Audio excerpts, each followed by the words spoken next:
2024년을 맞이하여 성도님들이 내신 기도 제목을 읽으면서 기도하고 있습니다. 아무것도 염려하지 말고 오직 모든 일에 기도와 간구로 너희 구할 것을 감사함으로 하나님께 아뢰라. 그리하면 모든 지각에 뛰어난 하나님의 평강이 그리스도 예수 안에서 너희 마음과 생각을 지키시리라. 그렇게 약속하셨습니다. 정말 그 약속대로 놀라우신 하나님의 사랑과 은혜 속에서 그 모든 기도 제목이 응답받는 역사가 있게 될 줄로 믿습니다. 아멘. 이 성도님들의 기도 제목을 읽고 기도하는 가운데 우리 아이들이 낸 기도 제목을 읽으면서 은혜가 되었습니다. 홍성진 전도사님의 둘째 아들 초등학생 이한이의 기도 제목을 보니까 우리 교역자들의 이름을 부르고 장로님, 성도님들을 위한 기도 제목을 적어 놓았어요. 그대로 읽어드리겠습니다. 우리 교회 서병수 목사님, 이은주 전도사님, 이한숙 전도사님, 홍성진 전도사, 아버지 이름 뒤에는 님자를 붙이지 않았습니다. 백성호 전도사님, 환하선 목사님, 제 이름을 얼굴이 환하다 그 한화선 목사로 적었습니다. 많은 장로님들 감사합니다. 모든 교인이 건강한 해 보내게 해주세요. 그렇게 기도 제목을 적었습니다. 또 이재우 집사님의 첫째, 둘째 아들의 이름이 첫째가 규원이, 둘째가 주원입니다. 그래서 저희들이 이 두 아들을 같이 부를 때에는 구주 형제 그렇게 부르고 있습니다. 구주 형제 기도 제목을 보니까 동일하게 단어가 몇 개 다르지만 친구들이 예수님 믿게 해주세요. 예수님을 더 알아가게 해주세요. 그렇게 기도 제목이 적혀 있었습니다. 어떻게 원래 사도행전 말씀 전체 주제 예수님을 알고 예수님을 전하자 똑같은 기도 제목을 내었는지 제 마음에 역시 구주 형제다. 형제는 용감했다. 그런 생각이 들면서 같이 기도하고 있습니다. 올해 한 해 주일마다 계속해서 나눌 사도행전 전체 주제 우리 한 목소리로 선포하겠습니다. 예수님을 알고 예수님을 전하자. 예수님을 알고 예수님을 전하자. 아멘. 정말 원래는 예수님을 더 깊이 알아가고 예수님을 전하는 한 해가 되기를 원합니다. 시편 126편 5절 6절 말씀에 보면 이런 약속이 나옵니다. 눈물을 흘리며 씨를 뿌리는 자는 기쁨으로 거두리로다. 울며 씨를 뿌리러 나가는 자는 반드시 기쁨으로 그 곡식단을 가지고 돌아오리로다. 하나님의 약속의 말씀이에요. 때를 얻든지 못 얻든지 원래 부지런히 복음의 씨를 뿌리는 사람만이 추수 때가 되면은 열매를 거두게 되는 것입니다. 우리 교회 추천 도서였던 인문학을 하나님께 보면 재미있는 글이 나와요. 정말 재미있어요. 콩 심은데 콩 나고 팥 심은데 팥 나고 안 심은 데는 안 난다. 이렇게 나왔어요. 안 심은 데 안 납니다. 다시 한번 우리 한번 같이 해볼까요? 콩 심은 데 콩 나고 팥 심은 데 팥 나고 안 심은 데는 안 난다. 원래 우리가 부지런히 복음의 씨를 뿌리기를 원합니다. 지난 주일 나눈 말씀에서 예수님은 성천하시기 전에 제자들에게 분부하신 것이 있습니다. 무엇을 분부하셨습니까? 예루살렘을 떠나지 말고 아버지께서 약속하신 성령을 기다리라. 예수님의 분부였어요. 예루살렘을 떠나지 말고 아버지께서 약속하신 성령을 기다리라. 첫 번째 예수님의 분부는 예루살렘을 떠나지 말라는 것입니다. 예루살렘은 어떤 곳이기에 떠나지 말라고 하시는 것입니까? 예루살렘은 대대로 하나님께서 이스라엘 백성들의 예배를 받아주시고 이스라엘 백성들을 만나주신 곳입니다. 예루살렘은 아브라함이 자기 아들 이삭을 하나님께 드린 모리아 제단이 있던 곳입니다. 예루살렘은 솔로몬이 성전을 지어서 하나님께 봉헌할 때 하늘에서 불이 떨어진 그 제단이 세워진 곳입니다. 그리고 무엇보다도 예수님이 우리를 위하여 십자가를 지시고 보혈의 피를 흘리신 십자가 제단이 세워진 은혜의 자리입니다. 그래서 예루살렘을 떠나지 말라고 하시는 것입니다. 여러분, 오늘 이 예배 자리가 나의 예루살렘인 줄로 믿습니다. 예루살렘은 우리가 예배자로 하나님을 만나는 자리입니다. 하나님의 영, 성령이 임하시는 자리입니다. 십자가의 자리, 은혜 받는 자리, 하나님을 만나는 자리, 성령을 받는 자리입니다. 그래서 예수님은 나의 예루살렘을 떠나지 말라고 우리에게도 말씀하고 계시는 겁니다. 위로부터 성령의 능력을 덧입을 때까지 우리는 이 예배의 자리를 지켜야 돼요. 오늘도 우리가 이 예배 시간에 기도하며 간구하는 것은 성령을 부어 주시옵소서, 성령으로 충만하게 하여 주시옵소서, 사모하고 또 사모하는 것입니다. 예배 자리에 올 때마다 우리가 기도할 제목입니다. 그래서 성령이 임하고 성령의 능력을 받고 그리고 이 예배의 자리에서 일어나서 떠나게 될 때에는 주님이 주신 사명, 예수님의 정인으로 전도와 선교를 위해서 떠나야 하는 것입니다. 우리 교회 오늘 본당 올라오실 때 양쪽 계단에 현수막이 붙어 있어요. 정말 기도하면서 현수막을 만들고 붙였습니다. 현수막 문구가 기억나십니까? 다시 예배자의 자리로. 다시 예배의 자리가 아니라 다시 예배자의 자리로, 그렇게 현수막을 만들었습니다. 우리가 다시 예배의 자리에 나와 이렇게 앉아있는 것만으로 만족하지 말고 정말 하나님이 찾으시는 예배자가 되자, 그런 간절한 소망을 담아서 다시 예배자의 자리로 그렇게 현수막을 붙인 것입니다. 원래 예배의 자리를 떠나지 말고 절대 예배 자리에 양보하지 말고 예배 자리에서 물러서지 말고 이 예배의 자리를 소중하게 생각하시기를 바랍니다. 예루살렘 떠나지 말라고 말씀하셨어요. 두 번째, 예수님께서 제자들에게 예루살렘을 떠나지 말고 그 다음에 분부가 뭡니까? 아버지께서 주시기로 약속하신 성령을 기다리라. 성령을 기다리라. 왜 성령을 기다립니까? 성령 받기 위해서. 왜 성령 받아야 합니까? 예수님의 정인 되기 위해서. 사도행전 1장 8절 말씀을 보시면 오직 성령이 너희에게 임하시면 너희가 권능을 받고 그 다음에 예루살렘과 온 유대와 사마리아와 땅끝까지 가서 내 정인이 되리라, 그렇게 말씀하셨어요. 성령이 임하면 내 정인이 되리라, 그렇게 말씀하신 것입니다. 여러분, 우리가 예수님의 정인 되어야 돼요.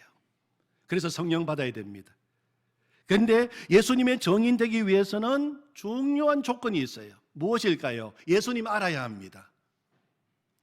예수님의 정인 되기 위해서 반드시 필요한 조건, 예수님 알아야 됩니다. 들어서 아는 지식적인 예수님이 아니라 인격적으로 예수님을 알아야 됩니다.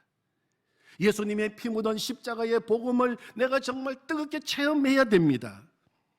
예수님을 인격적으로 만나지도 못하고 예수님을 알지도 못하는 사람이 어떻게 다른 사람에게 가서 예수님이 이런 분이라고 정인이 될 수가 있겠습니까? 예수님을 알아야 돼요. 정인 되기 위한 조건입니다. 그런데 우리가 예수님을 아는 것은 내 힘으로, 내 지식으로 안 되는 일입니다. 인간의 지식이 아무리 발달하고 AI 인공지능이 아무리 놀랍게 개발되어도 지식적으로 아는 것은 어느 정도 도움이 될지 모르겠지만 예수님이 나의 구주가 되시고 내 인생의 주인 되시는 신앙의 신비는 결코 알 수 없는 것입니다. 예수님께서 우리의 죄를 용서하시기 위하여 십자가에서 죽으시고 3일 만에 부활하시고 우리에게 새 생명을 주신 이 놀라운 비밀을 어떻게 인간이 이성으로 알 수가 있겠습니까? 그러나 성령께서 오시면 알게 되는 것입니다. 성령이 오셔서 하시는 일 가운데 가장 중요한 일은 예수님을 알게 하시는 것입니다. 요한복음 15장 26절에서 예수님은 이렇게 말씀하셨습니다. 내가 아버지로부터 너희에게 보낼 보혜사, 곧 아버지께로부터 나오시는 진리의 성령이 오실 때에 그가 나를 정언하실 것이요. 보혜사 성령이 오셔서 하시는 일이 뭐라고요? 예수님을 정언한다고 이야기했습니다. 우리가 성령을 이해할 때 성령은 우리를 진리 가운데로 인도하시는 진리의 영이신 것을 이해하는 것이 정말 중요합니다. 성령의 모든 사역은 진리이신 예수님께 집중되어 있어요. 성령이 하는 가장 중요한 일은 우리로 하여금 예수님을 알고 예수님을 믿도록 하시는 일입니다. 그렇기 때문에 우리가 더 성령에 충만해질수록 우리는 더 예수님을 깊이 알아가게 됩니다. 성령 충만할수록 더 예수님과 친밀해집니다. 성령 충만할수록 더 예수님을 닮아가게 됩니다. 성령 충만은 쉬운 말로, 다른 말로 하면 예수 충만이에요. 예수 충만입니다. 또 성령께서 오셔서 하시는 일은 예수님께서 가르쳐 주신 이 말씀을 깨닫게 해 주시고 이해하게 해 주십니다. 요한복음 14장 26절에 보면 예수님께서 이렇게 또 말씀하셨습니다. 보혜사 곧 아버지께서 내 이름으로 보내실 성령, 그가 너희에게 모든 것을 가르치시고 내가 너희에게 말한 모든 것을 생각나게 하시리라. 그렇게 말씀하셨어요. 예수님이 하신 말씀입니다. 예수님께서는 제자들에게 진리의 말씀을 가르쳤어요. 생명의 말씀을 가르쳤습니다. 근데 여러분, 제자들이 언제 그 말씀을 진짜 깨닫게 되었습니까? 성령이 오심으로 말미암아 그 말씀의 의미를 진짜 깨닫게 되었어요. 그 전에는 예수님이 하신 말씀 들어도 이해하지 못해서 도대체 저 말씀이 무슨 말씀인가? 그래서 예수님을 배반하고 다 도망치고 넘어지고 자빠진 것입니다. 그러나 성령이 오신 후에 그 말씀이구나, 이 말씀이 바로 이것이구나, 그들이 말씀을 깨닫게 되었고 믿음의 담력이 생기게 되었고, 그리고 이제는 세상으로 나가서 복음을 전하는 정인이 되었습니다. 우리 기독교는 계시의 종교입니다. 계시라고 하는 것은 감추어져 있는 비밀을 드러내어서 보여주는 것이 계시입니다. 우리 기독교는 계시의 종교입니다. 예수님의 십자가 계시입니다. 부활 계시입니다. 다 신앙의 비밀입니다. 지식이 많다고 많이 배웠다고 아는 것 절대로 아닙니다. 오직 진리의 영이신 성령께서 오셔서 계시해 주실 때 감추어진 비밀을 드러내어서 우리로 하여금 보게 하시고 알게 해 주실 때, 그때 비로소 우리는 십자가의 복음을 알게 되고 부활의 놀라우신 복음을 우리가 진짜 알게 되는 것입니다. 그리고 예수 그리스도께서 2000년 전 골고다 십자가 위에서 이루어 놓으신 그 대속의 사건, 부활 사건을 오늘 지금 이 자리에서 나의 사건으로 믿고 고백하도록 역사하시는 분이 바로 성령이십니다. 여러분, 그러므로 정인되기 위해서는 예수님 알아야 돼요. 어떻게 예수님 알 수 있습니까? 성령이 오셔야지만 예수님 알 수 있어요. 성령이 오셔야지만 진리를 깨닫게 됩니다. 그래서 예수님께서는 바로 나가라고 말씀하시지 않고 먼저 성령 받고 예수님 알고 그리고 나가서 예수님을 정하는 정인이 되라고 하신 것입니다. 세 번째, 그러면 성령 받기 위해서 어떻게 해야 됩니까? 어떻게 기다려야 합니까? 막연히 언제 오실까? 언제 주실까? 하늘만 쳐다보고 기다려야 합니까? 아닙니다. 오늘 이거 말씀해 보면 제자들은 기도하며 성령이 임하기를 기다렸어요. 기도하면서 기다렸어요. 우리 12절 말씀 우리 같이 한번 한 목소리로 읽어보겠습니다. 12절입니다. 시작.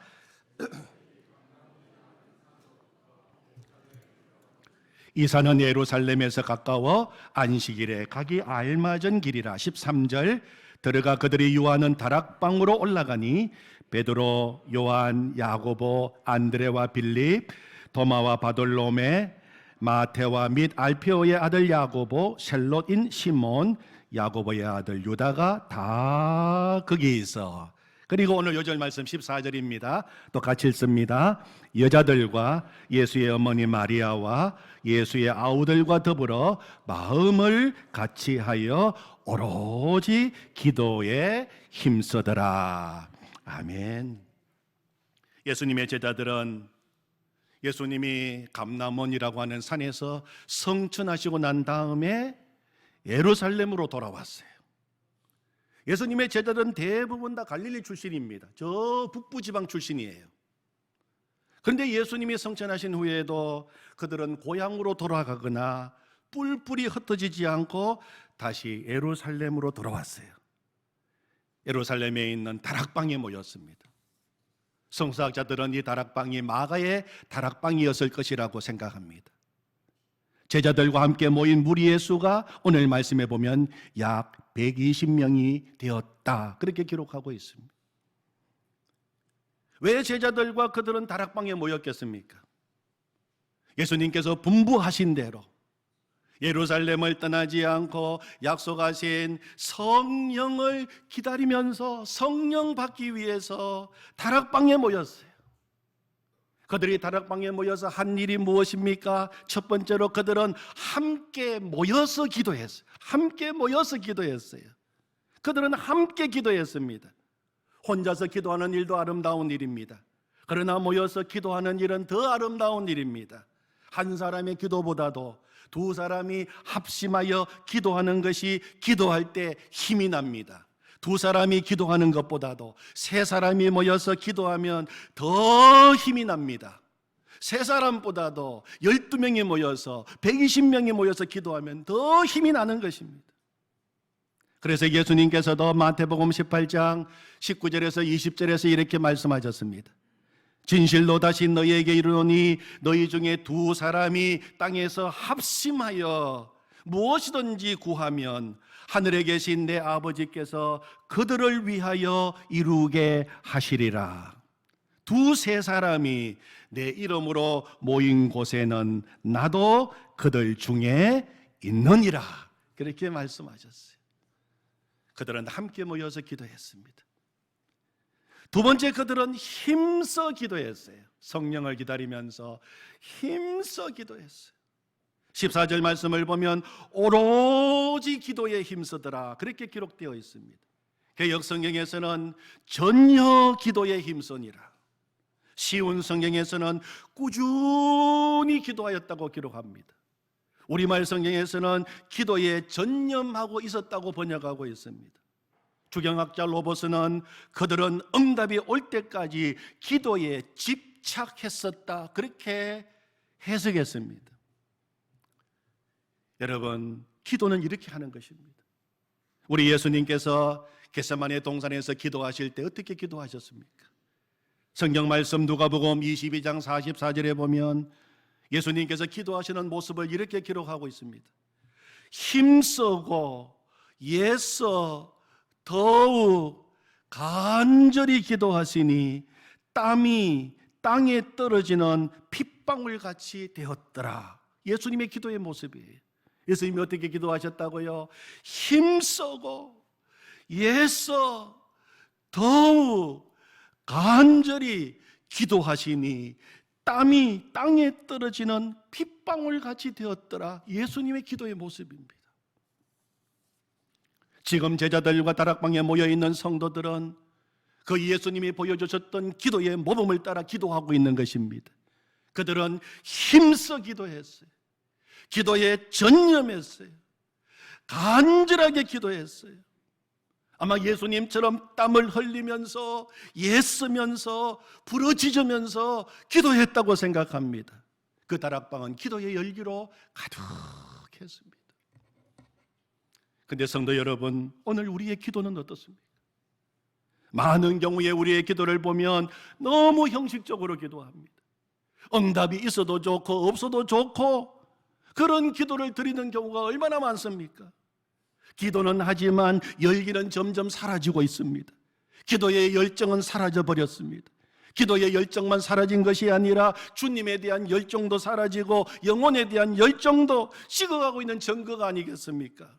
기도에 대한 열정이 회복되어야 됩니다.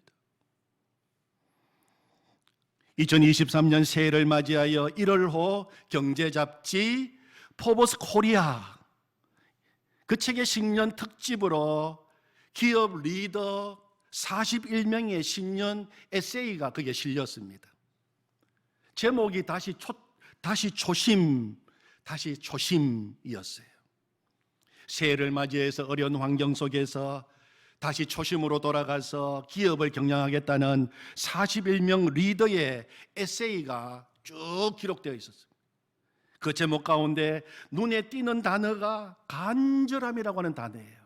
많은 리더들이 초심을 설명하면서 제목을 간절함 그 단어를 넣었어요.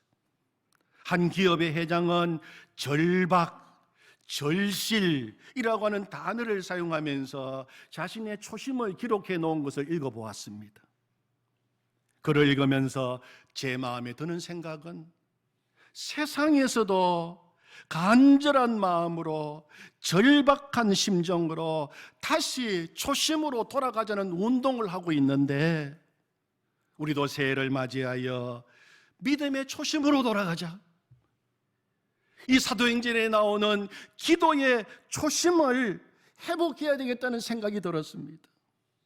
사도행전에 나오는 초대교회 성도들처럼 기도할 때 간절하게 기도하고 절박하게 기도하고 절실하게 기도하고 애써 기도하고 정말 땀이 땅에 떨어지는 핏방울같이 되도록 우리가 한번 기도하는 기도의 초심이 회복되기를 원합니다. 그럴 때 역사가 일어나게 될 것입니다.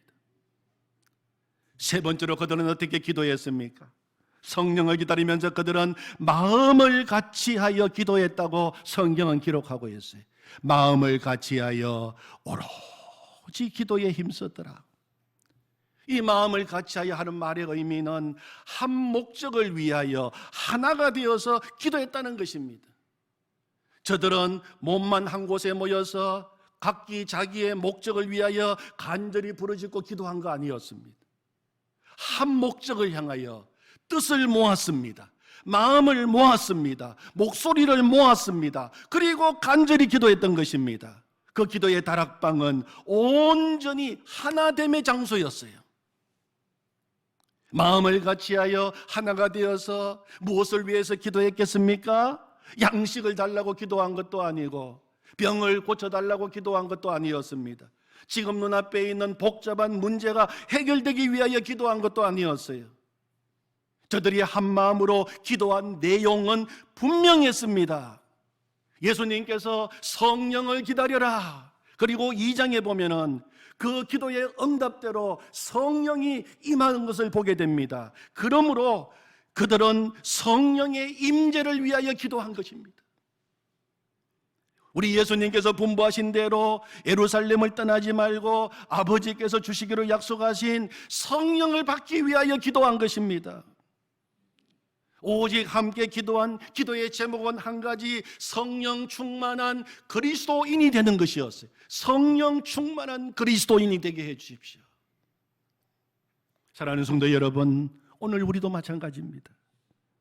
정말 우리가 구해야 할 가장 기본적이고 가장 레디컬하고 가장 중요한 기도의 제목은 성령을 구하는 것입니다. 왜냐하면 성령은 하나님 아버지께서 자녀된 우리에게 주실 수 있는 최고의 응답이기 때문입니다. 우리는 하나님께 구하되 지엽적인 것만 구하는 것이 아니라 본질적인 것을 구해야 합니다. 가장 중요한 것을 구해야 하겠습니다. 가장 중요한 것은 구하지 않고 자꾸 부수적인 것, 지엽적인 것만 구했어야 우리 인생이 어떻게 변화되겠습니까? 어떻게 우리가 세상에서 승리할 수 있겠습니까? 가장 중요한 것은 성령을 구하는 것입니다. 성령 속에 우리 인생의 모든 문제에 해답이 들어있고 해결책이 그 속에 다 들어있기 때문입니다. 그래서 예수님께서는 산상수훈 복음을 말씀하시면서 7장 마태복음 7장 7절 이하에서 우리가 너무 좋아하는 말씀을 해주셨어요. 구하라 그리하면 너희에게 주실 것이요, 찾으라 그러면 찾아낼 것이요, 문을 두드리라 그러면 너희에게 열릴 것이니 구하는 이마다 받을 것이요, 찾는 이는 찾아낼 것이요, 두드리는 이에게는 열릴 것이니라. 너희 중에 누가 아들이 떡을 달라 하는데 돌을 주며 생선을 달라 하는데 뱀을 줄 사람이 있겠느냐? 너희가 악한 자라도 좋은 것으로 자식에게 줄 알거든 하물며 하늘에 계신 너희 아버지께서 구하는 자에게 좋은 것으로 주시지 않겠느냐? 그렇게 말씀하셨어요. 그런데 누가복음 11장 13절에서는 예수님은 똑같은 말씀을 하시면서 마지막 부분에서는 이렇게 말씀하십니다. 너희가 악할지라도 좋은 것을 자식에게 줄 알거든 하물며 너희 하늘 아버지께서 구하는 자에게 성령을 주시지 않겠느냐, 그렇게 말씀하셨습니다. 가장 좋은 것이 뭐라고요? 성령 주시는 것입니다. 성령은 하나님 아버지께서 자녀된 우리에게 주실 수 있는 최상의 것입니다. 가장 좋은 것입니다. 가장 본질적인 것입니다. 가장 핵심의 축복입니다. 성령 주시는 겁니다. 성령만 계시면은 육신의 모든 문제도 얼마든지 이겨나갈 수 있습니다. 성령이 계시면 내 영혼의 문제도 해결됩니다. 성령이 계시면 내 영혼의 문제만 해결되는 것이 아니라 다른 사람의 영혼의 문제도 해결되는 것입니다. 성령이 임하면 권능을 받게 되고 문제를 뚫고 나갈 수 있는 믿음의 담력이 생기고, 성령이 임하면 죄를 이기게 되고, 성령이 임하면 바벨론 세상 한복판에서 예수 그리스도의 사람으로 담대하게 살아가게 되는 것입니다. 무엇보다도 성령이 임하면 복음의 정인으로 살아갈 수 있는 능력을 얻게 되는 것입니다. 그래서 제자들과 초대교회 성도들은 한 마음 한 뜻이 되어 다른 거 구한 거 아니었어요. 성령 구한 것입니다. 성령 주십시오. 그리고 마침내 그들 가운데 성령이 오심으로 그들은 성령의 사람으로 일어나게 되었고, 그리고 세상을 변화시키는 사람들이 된 것입니다. 오늘 읽은 본문의 뒷부분은 예수님을 배신하고 비참하게 죽은 가룟 유다를 대신하여 한 사도를 세우는 일이 기록되어 있습니다. 사도는 예수님의 정인입니다. 예수님의 정인은 예수님을 전하고 예수님의 부활을 증언하는 사람입니다. 가룟 유다를 대신하여 마띠아를 하나님이 택하시고 그를 부활의 정인으로 세워주셨습니다. 마띠아의 이름의 뜻은 하나님의 선물이라고 하는 뜻입니다. 하나님의 선물입니다. 마띠아는 12사도의 반열에 들게 되고 부활의 정인, 복음의 정인이 되는 영광을 얻게 되었습니다. 하나님의 은혜로 이루어진 일입니다. 사랑하는 성도 여러분, 마띠아만 그렇습니까? 마띠아만 그렇겠습니까? 우리도 다 마띠아와 마찬가지로 하나님의 놀라우신 은혜 가운데 택함을 받았고 놀라운 구원의 선물을 받게 되었고, 더 나아가서 복음의 정인, 부활의 정인으로 부름을 받은 사도들이 된 것입니다. 우리가 이 시대에 마띠아로 선택된 사람인 것을 믿으시기를 바랍니다. 우리가 마띠아예요. 여러분 한번 선포해 보실까요? 내가 마띠아다. 내가 마띠아다. 내가 마띠아다. 아멘. 아멘. 오늘도 성령 충만하여 예수님을 알고 예수님을 전함으로 우리를 통하여 사도행전의 역사가 일어나기를 원합니다. 아멘. 하나님 아버지 감사합니다. 하나님, 예수님은 예루살렘을 떠나지 말라고 말씀하셨습니다. 예배의 자리를 떠나지 말라. 예배의 자리 양보하지 말라. 예배의 자리에서 결코 물러서지 마라. 이 예배의 자리 성령 받는 자리입니다. 이 예배의 자리 우리 주님을 바라보는 자리. 하나님, 이 새해에는 이 예배의 자리 하나님 소중하게 생각하게 하여 주시옵소서. 하나님, 성령 받으라고 말씀하셨습니다. 우리보다도 주님이 더 원하고 계십니다. 성령 받아라, 성령 받아라. 하나님, 올해는 성령 충만하게 되기를 원합니다. 예수님으로 충만하게 되기를 원합니다. 날마다 매일매일 주님과 동행하는 예수 충만으로 살아가게 하여 주시옵소서. 아버지 하나님, 성령 받기 위하여 뜨겁게 기도했습니다. 오로지 기도했습니다. 절박하게 기도했습니다. 절실하게 기도했습니다. 간절하게 기도했습니다. 우리도 예수님처럼 기도하게 해 주십시오. 하나님 아버지, 오직 성령 받기 위하여 성령 주십시오. 성령 주십시오. 성령 충만하게 해 주십시오. 성령 충만하게 해 주십시오. 하나님, 그 기도가 이 한 해 동안 우리의 기도의 제목이 되게 하여 주시옵소서. 우리를 이 시대의 마띠아로 불러주신 주님을 찬양합니다. 이제 우리가 사도가 되어서 사도행전의 역사를 새롭게 기록하게 하여 주시옵소서. 예수님의 이름으로 기도하옵나이다. 아멘.